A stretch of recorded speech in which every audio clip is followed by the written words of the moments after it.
ഈ യുവാവട്ടെ കണ്ണുകൾ ബന്ധിച്ചിരിക്കുന്ന ഒരു പെൺകുട്ടിയെ അബദ്ധവശാൽ ഇടിക്കുന്നുണ്ട്.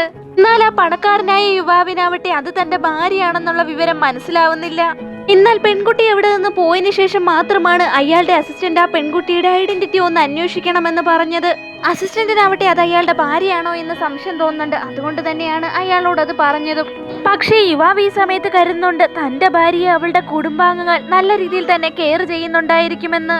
അതുകൊണ്ട് തന്നെ യുവാവട്ടെ കണ്ണിന്റെ സർജറി കഴിഞ്ഞു കിടക്കുന്നവന്റെ അച്ഛനെ കാണാനായി പോകുന്നു. അപ്രതീക്ഷിതമായി ഡോക്ടർ ആവട്ടെ അവന്റെ ഭാര്യയുടെ വിവരം ഈ സമയത്ത് പറയുന്നുണ്ട്. അപ്പോൾ മാത്രമാണ് യുവാവിന് മനസ്സിലായത് കണ്ണ് ഇൻഫെക്ഷനെ തുടർന്ന് അവന്റെ ഭാര്യയും അതേ ഹോസ്പിറ്റലിൽ തന്നെ അഡ്മിറ്റ് ആയിട്ടുണ്ടെന്നുള്ളത്. കുടുംബത്തിലുള്ള ആരും അവളോടൊപ്പം ആശുപത്രിയിലേക്ക് വന്നിരുന്നില്ല. മാത്രമല്ല അഡ്മിറ്റ് ആയതിനു ശേഷം ഒരാൾ പോലും അവളെ ഒന്ന് തിരിഞ്ഞു നോക്കിയിട്ടുമില്ല. എല്ലാവരും ഉണ്ടായിട്ടും അവൾ ആരുമില്ലാത്ത പോലെയാണ് ആ ഹോസ്പിറ്റലിൽ ഉണ്ടായിരുന്നത്. കണ്ണിന്റെ ഓപ്പറേഷന് വേണ്ടിയിട്ട് ആ ഫോമില് പെൺകുട്ടിയുടെ ഏതെങ്കിലും ഒരു കുടുംബാംഗം സൈൻ ചെയ്യേണ്ടതായിരുന്നു. എന്നാൽ ഒടുവിൽ അവൾ ഒറ്റയ്ക്കാണ് അതിൽ സൈൻ ചെയ്ത് ഏൽപ്പിക്കുന്നത്. ഓപ്പറേഷനൊക്കെ കഴിഞ്ഞതിന് ശേഷം ഡിസ്ചാർജ് ചെയ്യാനുള്ള ദിവസം വരുന്നത് കൊണ്ട് തന്നെ അവള് നേഴ്സിന്റെ അടുത്തേക്ക് ഡിസ്ചാർജ് പേപ്പറുമായി പോകുന്നു. എന്നാൽ ഈ സമയത്ത് അവർ പറയുന്നുണ്ട് കുടുംബാംഗങ്ങൾ ആരെങ്കിലും സൈൻ ചെയ്താൽ മാത്രമേ ഡിസ്ചാർജ് ചെയ്യാൻ സാധിക്കൂ എന്ന്. വേറെ വഴിയില്ലാതെയായപ്പോൾ അവൾ അവളുടെ അമ്മയെ വിളിക്കുന്നുണ്ട്. ഈ സമയത്ത് അവർ പറയുന്നുണ്ട് അവള് അസുഖം നടിക്കുകയാണെന്ന്.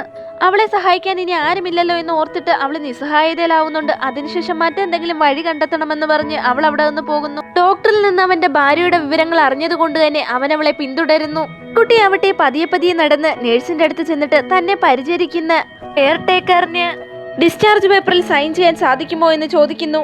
എന്നാൽ ഇത്തവണയും നേഴ്സ് അത് നിഷേധിക്കുന്നുണ്ട്. അതിനുശേഷം അവളുടെ ഇൻഫോർമേഷൻ ഒക്കെ കണ്ടതിനു ശേഷം അവൾ വിവാഹിതയാണെന്ന് മനസ്സിലാക്കി അവരാവട്ടെ അവളുടെ ഭർത്താവിനെ ഇങ്ങോട്ടേക്ക് വിളിക്കാമോ എന്ന് ചോദിക്കുന്നു. അവരുടെ ചോദ്യം കേട്ട പെൺകുട്ടി ആവട്ടെ നിശബ്ദയാകുന്നു. പെൺകുട്ടിയുടെ നിസ്സഹായയായ മുഖഭാവം കണ്ടിട്ട് അവരിരുവരുടെ ആദ്യമായിട്ടുള്ള കൂടിക്കാഴ്ച അവൻ ഓർക്കുന്നുണ്ട്. യുവാവിന്റെ മുത്തച്ഛനാവട്ടെ ഇതിനോടകം തന്നെ ഒരുപാട് മാരേജ് പ്രപ്പോസൽസ് അവന്റെ മുൻപിൽ ഇൻട്രൊഡ്യൂസ് ചെയ്ത് കഴിഞ്ഞിരുന്നു. ആ പെൺകുട്ടികളെ ഓരോരുത്തരെയും കണ്ട് തന്നെ അവൻ ഒരുപാട് തളർന്നിരുന്നു. അതുകൊണ്ട് തന്നെ പെൺകുട്ടിയെ കാണാൻ പോയപ്പോൾ അവൻ ഒരു എഗ്രിമെന്റുമായിട്ടാണ് പോയിരുന്നത്. ആ എഗ്രിമെന്റിലെ കാര്യങ്ങൾ പെൺകുട്ടിയോട് അവൻ വിവരിക്കുന്നുണ്ട്. വിവാഹശേഷം അവൾക്ക് എന്ത് വേണമെങ്കിലും നൽകാൻ അവൻ തയ്യാറാണ്. പക്ഷേ ഒരു കണ്ടീഷൻ ഉണ്ട്. അതെന്തെന്ന് വെച്ചാൽ വിവാഹശേഷം അവർക്കിടയിൽ അന്യോന്യം ഫീലിങ്സ് ഉണ്ടായിരിക്കണം.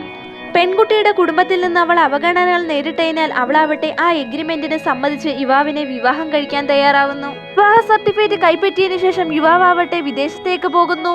2 വർഷം യുവാവട്ടെ അവളോടൊരു ഫോൺ കോളിലൂടെ പോലും ബന്ധപ്പെട്ടിരുന്നില്ല. കുറ്റബോധം തോന്നിയ യുവാവട്ടെ അവളുടെ അടുത്തേക്ക് ചെന്ന് അവളുടെ ഡിസ്ചാർജ് പേപ്പറിൽ സൈൻ ചെയ്ത് അവളെ സഹായിക്കുന്നുണ്ട്. പെൺകുട്ടി ആവട്ടെ വല്ലാതെ അത്ഭുതപ്പെടുന്നുണ്ട്. കാരണം ഇങ്ങനെയൊരു സന്ദർഭത്തിൽ അവളെ സഹായിക്കാനായി അവൻ എത്തുമെന്ന് അവൾ ഒരിക്കലും കരുതിയിരുന്നില്ല. മാത്രമല്ല അവളുടെ കണ്ണുകൾ ഭേദമായതിനു ശേഷം അവൾ ആദ്യമായി കാണുന്ന വ്യക്തിയും അവളുടെ ഭർത്താവ് തന്നെയായിരുന്നു.